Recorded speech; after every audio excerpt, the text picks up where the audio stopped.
Market లో invest చేసి మీ డబ్బులు డబుల్ చేసుకోవాలనుకుంటున్నారా? సుందరరామిరెడ్డి గారి లైవ్ సెమినార్ కి అటెండ్ అవ్వండి. హలో నమస్తే, వెల్కమ్ టు సుమన్ టీవీ. ప్రస్తుతం మనతో పాటు mutual funds distributor and amphi certified అయిన పిఎస్ చంద్రశేఖరరావు గారు ఉన్నారు. వీరితో ఈరోజు కొన్ని విషయాల్ని మనం డిస్కస్ చేద్దాం. హలో అండి, నమస్తే. నమస్తే అండి. ఇప్పుడు మనకి ఎన్ఎఫ్ఓస్ రేజ్ చేస్తూ ఉంటారు, అంటే లాంచ్ చేస్తూ ఉంటారు. అసలు ఎందుకు ఈ న్యూ ఫండ్ ఆఫర్స్ అనేవి లాంచ్ చేస్తూ ఉంటారు యాక్చువల్గా? ఎన్ఎఫ్ అంటే న్యూ ఫండ్ ఆఫర్ అండి. మ్యూచువల్ ఫండ్స్లో ప్రతి ఒక్క ఫండ్ మేనేజర్ లాంచ్ చేసే ఒక ఫండ్స్ మాట అది. దీనికి ఏంటంటే మేడం, ఒక ఫండ్ లాంచ్ చేసేటప్పుడు దాని ఎన్ఏవి అనేది 10 రూపాయలు పెడతారు, ఎన్ఏవి 10 అని పెడతారు. సో ఎవరైనా ఎప్పుడైతే ఒక ఆపర్చునిటీ వాళ్ళు ఐడెంటిఫై చేస్తారో, ఈ సెక్టర్స్లో ఈ ఏరియాలో నెక్స్ట్ 5 years 10 years గ్రోత్ ఉంటుంది అనుకునేటప్పుడు ఇలా న్యూ ఫండ్ ఆఫర్స్ అనేది రైజ్ చేస్తుంటారు, లాంచ్ చేస్తుంటారు.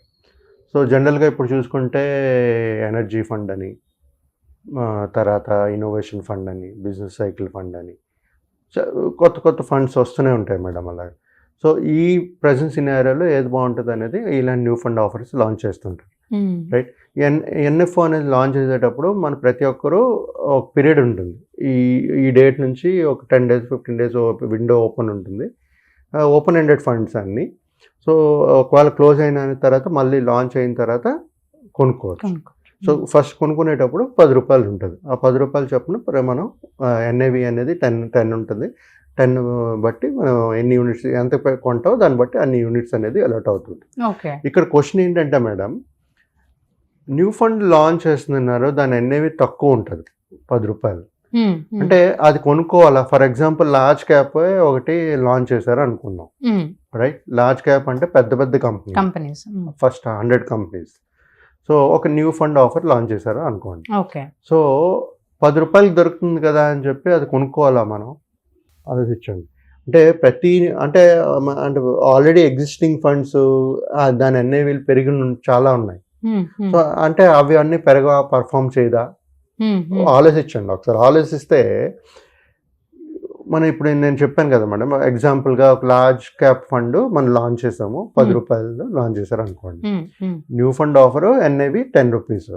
బట్ దాంట్లో మనం ప్రతి ఒక 15 to 20, 25, 30 స్టాక్స్ పెట్టి ఒక ప్లాన్ అనేది ఫండ్ మేనేజర్ క్రియేట్ చేస్తారు, రైట్.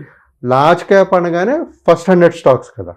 సో ఫస్ట్ 100 స్టాక్స్ ప్రతి ఒక్క స్టాక్ ప్రైస్ 100, 200, 300 ఇంకా ఎక్కువ కూడా ఉంటుంది. సో మనకి ఇక్కడ 10 రూపాయలు దొరుకుతుందని చెప్పి మనం కొంటున్నాము, కానీ లోపల మరి అన్ని ఎన్ఏవీలు చాలా ఎక్కువ ఉన్నాయి కదా. మరి అది కొనకూడదు కదా, మనం అది పెరగదు కదా. సో ఫండ్ మేనేజర్ మరి అవన్నీ సెలెక్ట్ చేస్తున్నారు. మీకు అర్థమైందా మేడం? సో మనం ఒక న్యూ ఫండ్ ఆఫర్ 10 ఎన్ఏవి 10కి వస్తుంది అనుకున్నప్పుడు కొనేస్తున్నారు అందరు జనాలు. ఎన్ఏవి చూస్తారు అన్నమాట. ఒక 500, 600, 10,000 రూపాయలు ఉందంటే ఆ ఎన్ఏవి కొనరు, ఆ ప్లాన్ కొనరు. న్యూ ఫండ్ ప్రైస్ చూస్తున్నారు అంతే, ఎన్ఏవి చూస్తున్నారు, ఎన్ఏవి చూసి కొంటున్నారు. అంటే తక్కువ ఉంటే మనం పెరుగుతుంది కదా. ఎందుకు? ఇప్పుడు లార్జ్ కంపెనీస్ ఉన్నాయి, పెద్ద పెద్ద రిలయన్స్ ఇండస్ట్రీస్ ఉన్నాయి, ఇన్ఫోసిస్ ఉంది, టీసీఎస్ ఉంది. మరి వాళ్ళ కంపెనీ ఎదుగుతున్నారు కదా.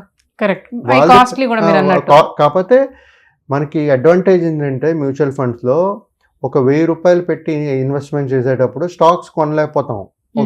దాని ఒక ప్రైస్ వాల్యూ ఒక 2000, 2500 ఉంది అనుకోండి, 1000 రూపాయలు పెట్టినట్టు కొనలేడు, కానీ అది మ్యూచువల్ ఫండ్ నుంచి కొనుక్కోవచ్చు.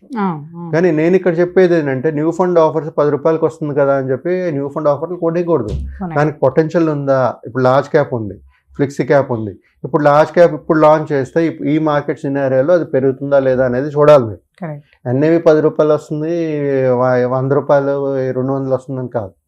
ఇది చూడవలసింది ఏంటంటే, ఇప్పుడు ప్రజెంట్ సినారియోలో నెక్స్ట్ 5 years 10 years ఏది బాగా చేస్తాయి. ఇప్పుడు ఎనర్జీ ఫండ్స్ వస్తున్నాయి, ఇన్నోవేషన్ ఫండ్స్ వస్తున్నాయి, కన్జంప్షన్ ఫండ్స్ వస్తున్నాయి. సో ఈ నెక్స్ట్ 5 years 7 years 10 yearsలో ఏది బాగా చేస్తుంది అనేది మనం ఐడెంటిఫై చేయగలిగితే అలాంటి దాంట్లో ఇన్వెస్ట్ చేయాలి. అది ఎన్ఎఫ్ఓ నుండి ఆల్రెడీ ఎన్ఎఫ్ఓ లాంచ్ అయ్యి పర్ఫార్మ్ 1 year 2 years 3 years అయిపోయే ఫండ్ అయ్యి ఉన్నాయి. స్టిల్ మన ఓపెన్ ఎండెడ్ ఉంటుంది కాబట్టి మనం అవన్నీ కొనుక్కుంటూ ఉండొచ్చు. సో ఈ ఎవరైతే ఇన్వెస్ట్ చేయాలనుకుంటున్నారో మ్యూచువల్ ఫండ్స్, ఇది బేసికల్గా ఏం చూస్తారు మేడం, ఫస్ట్ రిటర్న్స్ చూస్తారు, రైట్. తర్వాత ఎన్ఐవి వాల్యూ ఎంత ఉందని చూస్తారు, తర్వాత కొంతమంది రేటింగ్స్ చూస్తారు. సో కొన్ని పారామీటర్స్ ఉంటాయి, చాలా పారామీటర్స్ ఉంటాయి, అవన్నీ చూసుకుంటే. కానీ బేసిక్గా ఒక లేమెన్ ఏం చేస్తారంటే నాకు 10 రూపాయలకి వస్తుంది కదా కరెక్ట్ అని అన్ని ఎన్ఎఫ్ఓలే కొంటుంటారు. ఓకే. ఇప్పుడు ఇప్పుడు కొన్ని ఓల్డ్ ఫండ్స్ ఉన్నాయి, మంచి రిటర్న్స్ మనకి ఇస్తున్నాయి, దాంట్లో ఎందుకు ఇన్వెస్ట్ చేయట్లేదు? ఎందుకంటే ఎన్ఐవి ఎక్కువ ఉంటున్నాయి. అది రాంగ్ కాన్సెప్ట్. ఏదైతే ఇప్పుడు ఫర్ ఎగ్జాంపుల్ నేను లార్జ్ క్యాప్ చెప్పాను కదా, లార్జ్ క్యాప్ ఇప్పుడు పొటెన్షియల్ ఉంది, next 5 years 10 years large cap బాగా చేస్తాయి అంటున్నారు. సో అలాంటప్పుడు దాని ఎన్ఐవి ఎక్కువ ఉండేటప్పుడు అది కొనరా మీరు? మరి మీరు మీ వెల్త్ క్రియేషన్ మిస్ అయిపోతున్నారు కదా అక్కడ. అడ్వైజర్ తో మనం తీసుకుని సో ఏది బెటర్ పర్ఫార్మ్ చేస్తుంది అనేది, అంటే కాస్ట్ ఉన్నా కానీ తీసుకోమంటున్నారు. యాక్చువల్లీ తీసుకోవాలి. ఈ పొటెన్షియల్ గ్రోత్ పొటెన్షియల్ కనబడుతున్నప్పుడు ఎన్ఐవి ఎంత అయినా పర్లేదు, మనకి పెరుగుతుంది. కాకపోతే మనకి బ్యూటిఫుల్ కాన్సెప్ట్ ఉంది కదా మేడం మ్యూచువల్ ఫండ్స్ లో, డైవర్సిఫై. మీ డబ్బుల్ని డైవర్సిఫై చేసుకోండి. మీరు అన్ని ఎన్ఎఫ్ఓలు కొనుక్కోకుండా ఒకటో రెండో ఏదైతే పొటెన్షియల్ ఉందో, నేను ఎన్ఎఫ్ఓ కొనొద్దంటలేదు, ఎన్ఎఫ్ఓ పొటెన్షియల్ ఉంది అంటే కొనుక్కోండి. బట్ అన్నేవి 10కే దొరుకుతుంది కదా అని చెప్పి అది కొనకండి, పొటెన్షియల్ ఉంటే కొనాలి. సో ఈ విధంగా ప్రతి ఒక్కరూ ఇన్వెస్ట్ చేసేటప్పుడు కొన్ని పారామీటర్స్ ఉంటాయి మేడం, అది అందరికీ అర్థం కాకపోవచ్చు. సో మాలాంటి మ్యూచువల్ ఫండ్ డిస్ట్రిబ్యూటర్ దగ్గరికి వచ్చేటప్పుడు మేము ఎక్స్ప్లెయిన్ చేయగలుగుతాం ఈ కాన్సెప్ట్ ఆఫ్ 10 ఏంటి సార్, 10 నాకు ఒక 2-3 కస్టమర్స్ నా కస్టమర్సే ఇలాగా సార్ ఎన్ఎఫ్ వస్తుంది 10కి వస్తుంది తీసుకోండి. ఇదే ఎగ్జాంపుల్ చెప్పాను నేను. సార్ మన ప్లాన్లో ఇన్ని కంపెనీస్ ఉంటాయి, ఇంత ఎన్ఐవీస్ ఉంటాయి, మరి అవన్నీ ఎందుకు కొంటున్నారు సార్ వాళ్ళు కొనకూడదు కదా అన్నాను. మనం చూడవలసింది అది కాదు సార్, మన పొటెన్షియల్ ఏంటి, నెక్స్ట్ 5 years నెక్స్ట్ 10 years లో ఏది పెరుగుతుంది, దాన్ని బట్టి మన ఇన్వెస్ట్మెంట్స్ డైవర్సిఫికేషన్ అనేది ఉండాలి.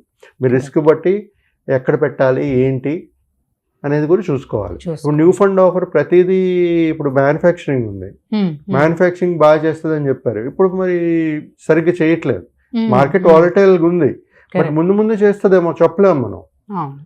Nobody can predict 100% correct. కానీ కాకపోతే ఇలాంటి లాంచ్ చేశారు అంటే అర్థం ఏంటి, ముందు బాగుంటుంది, ఇండియా గ్రోత్ హిస్టరీ బాగుంటుంది, మ్యానుఫ్యాక్చర్ ఈ సెక్టర్స్ బాగుంటుంది, పర్ఫార్మ్ చేస్తుంది బాగా అని చెప్పి ఒక ఉద్దేశంతోనే మనం ఇలాగా ఈ ఎన్ఎఫ్ఓల్డ్ అనేది లాంచ్ చేస్తూ ప్రతి ఒక్క ఇన్వెస్టర్కి ఒక ఆపర్చునిటీ, తక్కువ దీనికి కొనుక్కుని ఇన్వెస్ట్ చేసుకుని ఒక వెల్త్ క్రియేట్ చేయడం.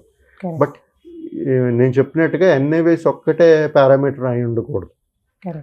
పర్ఫార్మెన్స్ ఏది బాగుంటుంది నెక్స్ట్ 5 years అనేది అది చూసుకుంటూ ఇన్వెస్ట్మెంట్స్ అనేది పర్ఫార్మెన్స్ అండ్ పొటెన్షియల్ బేస్ చేసుకొని అది కాస్ట్ ఎక్కువ ఉన్నా తక్కువ ఉన్నా ఎన్ఐవి అనేది తీసుకోవాలి అని అంటారు మీరు. ఎప్పుడైతే ఇండివిజువల్ గా ఇవన్నీ చేయలేరో మా అలాంటి డిస్ట్రిబ్యూటర్స్ త్రూ వెళ్తేనే బెటర్ మేడం ఎప్పుడైనా ఇన్వెస్ట్మెంట్స్. సో ఒక వెల్త్ క్రియేట్ చేయాలంటే మ్యూచువల్ ఫండ్ ఈజ్ ఆల్వేస్ సహీ. ఎగ్జాక్ట్లీ. థ్యాంక్ యూ అండి, thank you so much. Thank you అండి.